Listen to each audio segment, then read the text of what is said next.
Maha ruang itu adalah zat mutlak. Kita sendiri berada di dalam zat mutlak tersebut. Yang manakah zat mutlak itu? Zat mutlak atau maha ruang itu adalah martabat ahadiyah. Yang disebutkan ruang kosong, inilah namanya zat mutlak. Aku, kata Tuhan, berada pada perbendaharaan yang tersembunyi. Misal, kita dalam suatu ruangan, tapi ada lagi yang maha ruang. Maha ruang itulah zat mutlak. Kita ini berada dalam zat mutlak. Kenapa bisa seperti itu? Karena ia adalah maha ruang. Maha ruang itulah makam kosong. Makam kosong inilah martabat ahadiyah. Martabat ahadiyah ini adalah martabat esanya Tuhan. Tuhan berkata, aku adalah perbendaharaan tersembunyi dan aku ingin dikenal. Maka aku jadikan nur, yaitu yang namanya kosong bertitik. Inilah yang namanya martabat wahdah. Inilah yang dikatakan Nur Muhammad.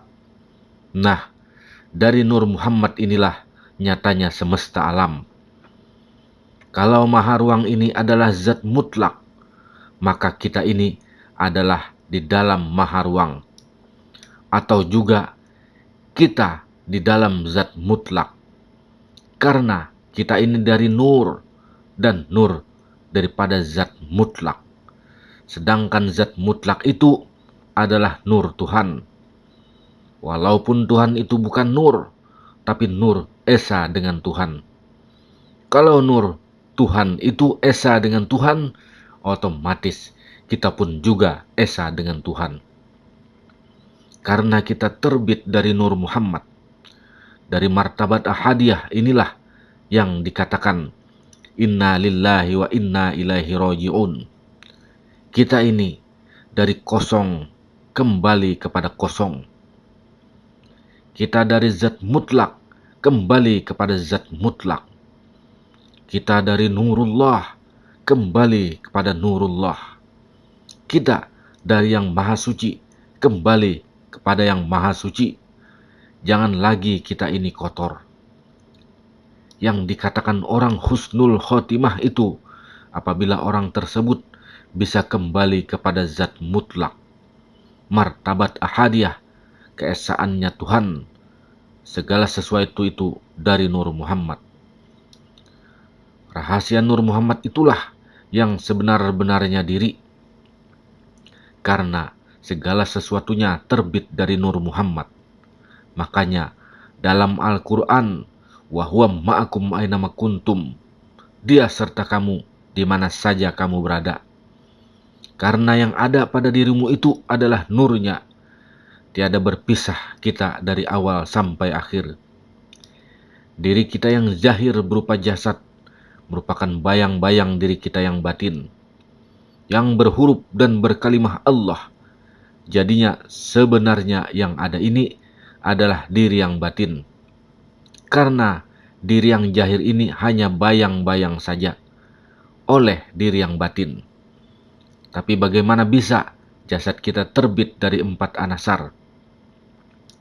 Dari api, angin, air, dan tanah.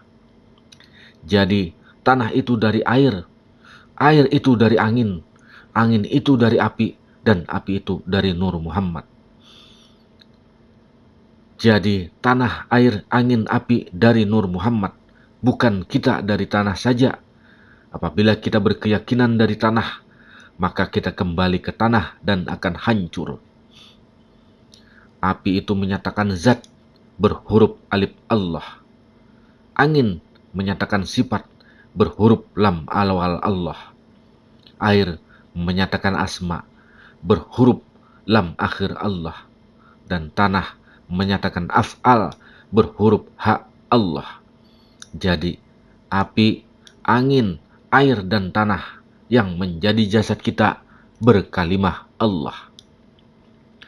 Allah itu bukan tulisan, juga bukan bacaan. Artinya kenali diri yang batin.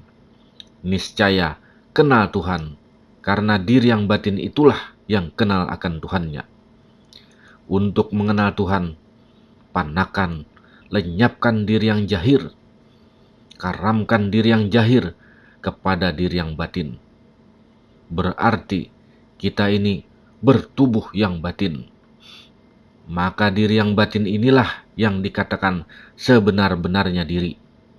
Inilah yang dikatakan tiada tapi ada, kosong tapi ada. Diri yang batin inilah yang bernama Muhammad. Tetapi kalau Nabi Muhammad yang lahir di Madinah itu adalah Muhammad nama. Kenapa disebut Muhammad nama? Karena bin Abdullah, karena orang tua beliau memberi nama Muhammad. Kemudian siapakah Muhammad batin yang kita bicarakan? Muhammad batin itu yaitu Muhammad hakikat diri kita yang sebenarnya, hakikat semesta alam.